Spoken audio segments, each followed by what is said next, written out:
Alright, today we're going to learn how to put everything that we've learned from coordinate geometry into a question. So previously we have done things like finding gradient, finding equation of a line, finding distance. So this is a question where we have all of it in one. Alright, so let's start with question part 1, which is asking you to find the gradient of L. So this is actually your line L. So we're actually supposed to find the gradient of this line here. Okay, so notice that points A, B, and C, they've already given you the coordinates and they've even drawn it out on the diagram for you. Sometimes they may not be so kind, so you may have to actually plot out the points on your own to give yourself a visual picture. So what we can do is that we can use the rise over run method. Of course, you can also use the formula method. I'm just going to use the rise over run because it's something that we've done and it's quite easy to remember. So to find this, right, what I'm going to do is that from A to B, I'm going to draw it into a right angle triangle. Okay, and this is actually my rise, and you notice that between 5 and 1, right, so this is actually something like the height of the triangle. There are actually 4 units. And for the run, this is actually the base of the right angle triangle. It's between -1 and 5, so you count 1, 2, 3, 4, 5, 6. So we actually have 6 units. Okay, so let me just write down the formula for gradient is actually rise over run. So in this case here we have 4 over 6, and we don't have to put a decimal, but we do have to reduce, so we can have it as 2 over 3. So this is the gradient of the line AB, also known as line L. Now in part 2, we are asked to find the equation of L. Equation of a straight line, right, is actually given as y equals to mx plus c. So L is a straight line, so that's why we have to use this. And m here actually represents the gradient. And this is actually what we call the y-intercept. Now, very nicely in part 1, they have actually already asked you to find the gradient, which is 2/3. So we can actually replace m with 2/3, and this is what we will have. 2/3 x plus c.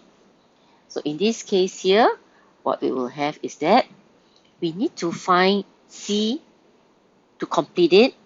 We already used the gradient of 2/3, so we are now missing the c value. Now, you can actually choose either point A or point B. I will choose point B because not only does it lie on the line L, both numbers are positive. So I'm going to use point B, which is 5, 5. Now, what the first 5 represents is the x value, and the next 5 actually represents the y value. So I am going to replace here and here. Y is 5 and x is also 5. I am going to try to work out c. So here I have 2 times 5 is 10 over 3 plus c. So c, if I only want c, I have to get rid of the 10 over 3 here. So I'm going to do a balancing. Okay, so it's actually 5 minus 10 over 3. So you can use your calculator, or I'm just going to use the long way for now. So c is equals to make them the same, I will times 3 for top and bottom. So I have 15 minus 10 over 3. So I will have 5 over 3 for my c value. And once I found the c value, I can just replace it in here. So my full equation will be gradient is 2/3. And the c value is 5 over 3. So this is your equation of a line. Alright, now let's go to the next two parts. I am going to do part 4 first, the length, because this is something that we've done quite often. So you want the length of BC, and they did not connect the length of BC for us, so no worries. So let's just connect it into a straight line. And I'm going to make it into a triangle.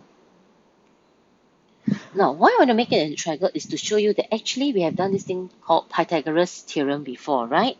So I'm going to use Pythagoras to help me to find the length of BC, because that's actually how it works. So now, this one is actually your rise, which is 4 units. And this is something like your A for the A squared in your Pythagoras. And the base here, okay, this is actually your run, and this is 1 unit. So this is like your B for your Pythagoras. So remember, for Pythagoras theorem, we have a squared plus b squared equals to c squared. So here my a is 4 and my b is 1 and my c is actually bc, which is what I needed to find. Alright, so here I will have 16 plus 1 is equals to bc squared. So BC is the same as 17. Sorry, BC squared is equals to 17. So BC will be square root of 17, which will give you 4.123 something, I think. So they ask you for correct to 2 decimal places, so it will be 4.12. So this is 2dp. So you can actually just use the Pythagoras theorem that you're so used to. So the rise and the run for BC actually will give you your A and B values. Now we will actually do part 3. Okay, so this one was actually part 4.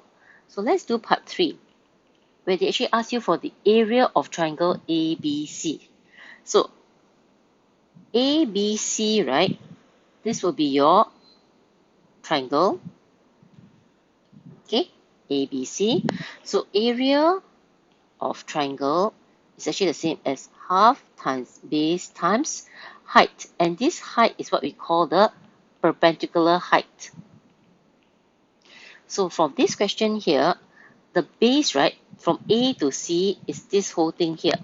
Okay, and this is 1, 2, 3, 4, 5 units. So the base is actually 5. Now the height is the perpendicular height. So between, for this triangle, this is actually going to be the perpendicular height. And this perpendicular height, right, is actually 4 units. Okay, so by reducing, we'll be able to get it as 10 square units. There you have it. Alright, so we have a question where everything was all put together, and this is where we are able to find the gradient, find the equation, find the distance, and also the area. Alright.